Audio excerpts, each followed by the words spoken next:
Bonjour, bienvenue chez FH Industries du groupe FH Ortho. Je suis Philippe Westrofer, je suis le directeur général de la société de Quimper.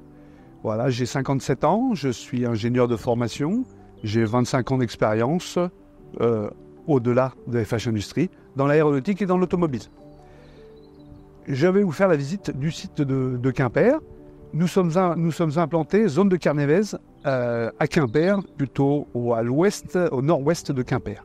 Nous sommes implantés sur 3 parcelles. La parcelle principale ici, qui fait 2000 m².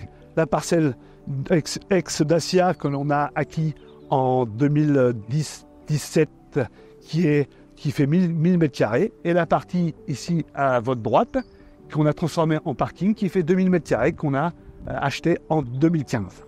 Voilà.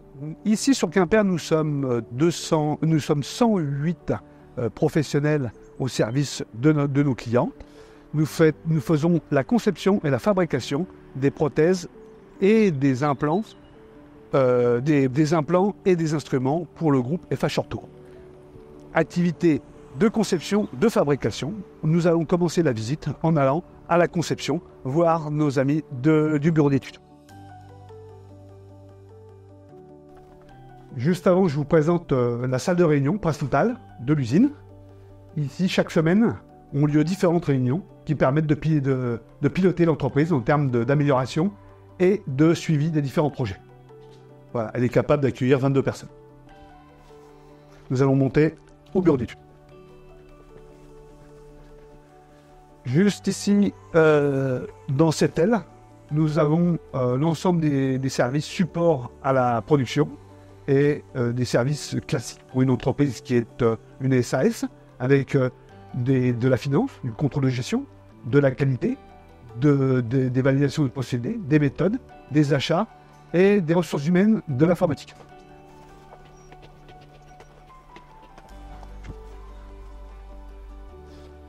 Ici, 12 ingénieurs et techniciens travaillent sur la conception de nos implants et de nos instruments. Ils sont aidés d'un logiciel qui s'appelle SolidWorks.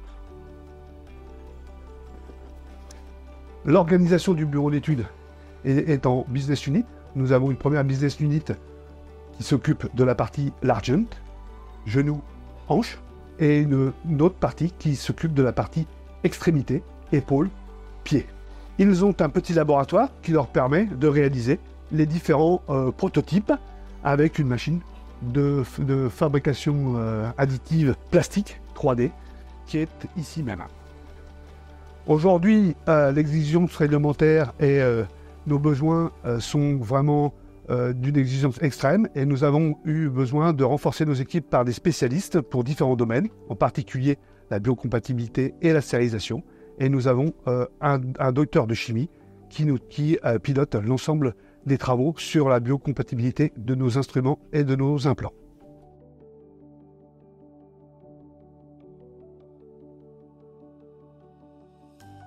Autre activité très importante de l'entreprise, les affaires réglementaires.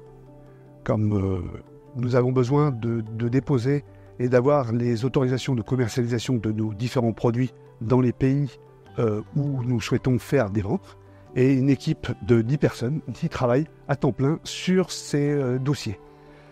En particulier aujourd'hui le MDR qui occupe une grande partie de nos ressources, hein, avec l'objectif d'avoir l'ensemble de nos certificats pour fin 2027. On est bien parti, nous avons des choses, déjà plusieurs certificats MDR à notre acquis. Première zone, la réception. Il faut savoir que nous fabriquons à peu près 200 000 implants et 20 000 instruments par an. Nous avons plusieurs flux. Nous avons un flux qui nous arrive de nos fournisseurs. Nous avons un flux de pièces qui sont finies, qui sont semi-finies, des produits et la matière première à partir de laquelle nous fabriquons en interne nos implants et nos instruments. Ici, la réception. Donc, nous travaillons du métal. Nous fabriquons des pièces métalliques et des pièces plastiques. Pour les pièces métalliques, nous travaillons sur du titane, du chrome cobalt ou de l'inox. Nous approvisionnons soit en barre, soit en forgé, soit en fonderie. Ici, le magasin de matières premières et au fond, le magasin de semi-frini et de forgé et de fonderie. Alors, l'activité d'usinage est découpée en deux parties, partie tournage, partie fraisage. Donc ici, vous avez l'îlot tournage avec 4 machines Nakamura. Une qui est arrivée il y a 1 mois, toute neuve. Donc des machines qui sont 3 axes jusqu'à 6 axes, robotisées ou pas robotisées. 4 opérateurs travaillent sur cette activité. Bon, ce sont des techniciens d'usinage qui travaillent sur des moyens de haute précision et ce qui nécessite une expérience et une qualification très importante. Pour la partie fraisage, notre principale machine est un centre d'usinage DMU 5 axes, donc robotisé, avec un magasin d'outillage, un robot cartésien et un magasin d'outils coupants de 80. Cette machine tourne en autonomie 24 heures sur 24, 7 jours sur 7. Pour finir, notre moyen qui fait la jonction de ces deux activités de tournage-fraisage, donc cette machine multifonction, qui est alimentée par un robot polyarticulé et qui est capable d'usiner 2 pièces en même temps. Donc vous pouvez voir ici le robot qui va alimenter la machine, venir chercher l'ébauche ou le lopin et alimenter cette machine. Au-delà de l'usinage, l'activité suivante, c'est l'activité polissage. Alors, l'usine travaille en 2-8 sur la partie usinage et sur la partie polissage. Ici, vous avez 10 personnes qui travaillent sur la réalisation de nos différents implants pour obtenir l'état de surface demandé à la définition.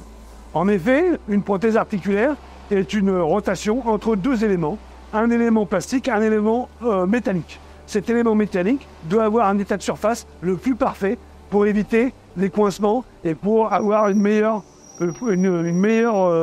glissement possible. Donc une activité qui se décompose en 2, la partie ébauche, où l'opérateur vient retirer le maximum de matière et ébaucher la forme de la pièce, et la partie polissage final, qui est ici, où il vient obtenir ce qu'on appelle un état de surface polymiroir. Ça, c'est la première activité, une activité manuelle.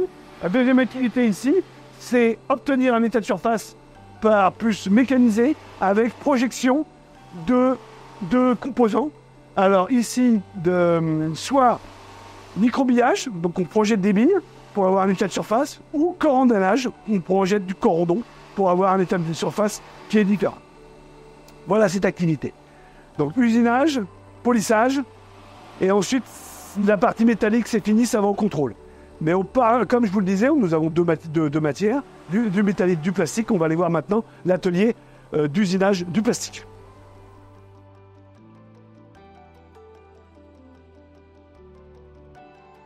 Voilà, nous voilà ici dans l'atelier d'usinage du plastique, polyéthylène à 98%. Comment dire, nous sommes dans un environnement contrôlé parce que le polyéthylène a des caractéristiques de déformation au lieu de la chaleur. Hein. Et nous avons donc cet équipement, un équipement de fraisage, un centre d'usage de fraisage, avec un outillage qui a été développé en interne qui permet de réaliser 96 pièces à la fois et ça donne une production de quasiment un week-end complet. Ici, 2 moyens de tournage qui sont associés à cette machine de tournage, de fraisage. Les pièces sortent d'ici, finies, elles vont directement au contrôle, opération suivante dans notre process. Ici, nous sommes dans la zone contrôle. Les différents flux que nous venons de voir, le flux interne métallique, le flux interne plastique ou le flux de produits qui nous arrivent directement de nos fournisseurs, arrivent ici, dans cette zone. Ils sont contrôlés, suivant 100% ou par plan d'échantillonnage, en défense du plan de contrôle qui est défini en amont. Les moyens utilisés, moyens manuels, puis à coulisses ou colonnes, ou les moyens plus automatisés, du type 3D ou caméra.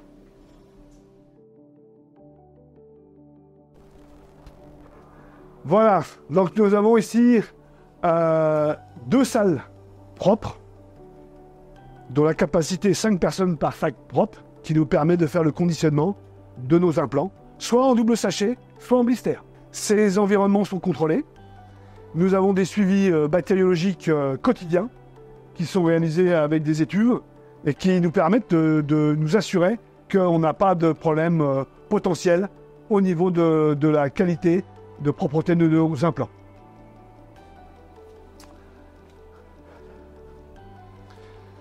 Salle contrôlée au niveau de l'humidité, de la température et des pressions. Toute salle est en dépression pour éviter que les poussières rentrent dans les différentes salles. Nous allons maintenant reprendre le flux normal, c'est-à-dire une fois que les pièces sont contrôlées, c'est l'identification par gravage laser. Voilà. L'ensemble de nos produits doivent être identifiés au niveau de leur référence, mais de leur lot de fabrication, pour, en cas de problème, pouvoir revenir à une traçabilité complète de qui a fait quoi, quand, pour pouvoir, en cas de problématique. Donc ici, nous avons notre activité, gravage laser, comme vous pouvez le voir ici, où toutes les pièces sont gravées. L'opération suivante était l'opération qui est très importante pour l'entreprise, c'est le nettoyage de nos produits. Cette chaîne de lavage Amsonic est alimentée par cette centrale EDI qui permet de générer de l'eau purifiée. Elle est très monitorée, contrôlée en permanence pour avoir la meilleure qualité d'eau possible. La chaîne de lavage en elle-même est une chaîne automatisée. L'opérateur positionne les différents implants sur des nacelles, donne l'information à la supervision de quel type d'implant il a à nettoyer, et suivant des programmes validés par la validation des procédés, le robot vient chercher différentes nacelles et les positionne dans les différents bacs de lavage lessiviel avec ultrasons, rinçage, et ensuite on vient rincer à l'eau purifiée avant de sécher nos produits et de les envoyer directement dans les salles propres. Donc ici le SAF, d'arrivée des pièces propres, elles entrent dans cette première salle où il y a une répartition qui est faite. Un contrôle visuel et une répartition en fonction des opérations à réaliser sur ces implants. Dans celle-ci, on vient faire plus de l'assemblage, quand il y en a, ou sinon ça va directement dans celle qu'on a vue tout à l'heure, qui nous permet de faire le conditionnement en double sachet ou en blister. Ensuite, les implants ressortent par cette porte et viennent ici à l'opération de mise en boîte qui consiste à mettre l'implant, la notice, l'étiquette patient, l'étiquette du produit sur cette boîte. Opération très importante pour garantir également l'ensemble de la traçabilité de nos produits. Opération suivante, le filmage. L'objectif, c'est de protéger notre produit de toute pollution qui pourrait dégrader la qualité de notre produit. L'opération suivante, c'est la mise en boîte. Avant le départ, nous n'avons pas d'activité de stérilisation. Nous faisons appel à des spécialistes et à ce titre, nous préparons nos cartons en fonction de plans de chargement qui sont validés par notre service de validation des procédés. Constitution, départ chez le stérilisateur et particularité, ces pièces ne reviennent pas ici, elles vont directement sur notre site de Mulhouse, FHO à Innsbruck, pour le stockage et la distribution dans l'ensemble des pays où nous commercialisons nos produits. Voilà, et ensuite expédition.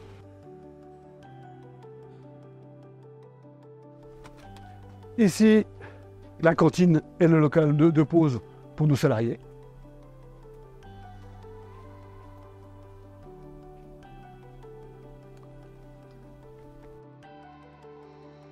Voilà, nous avons fini cette visite. J'espère qu'elle vous a pu vous faire découvrir notre site de Quimper.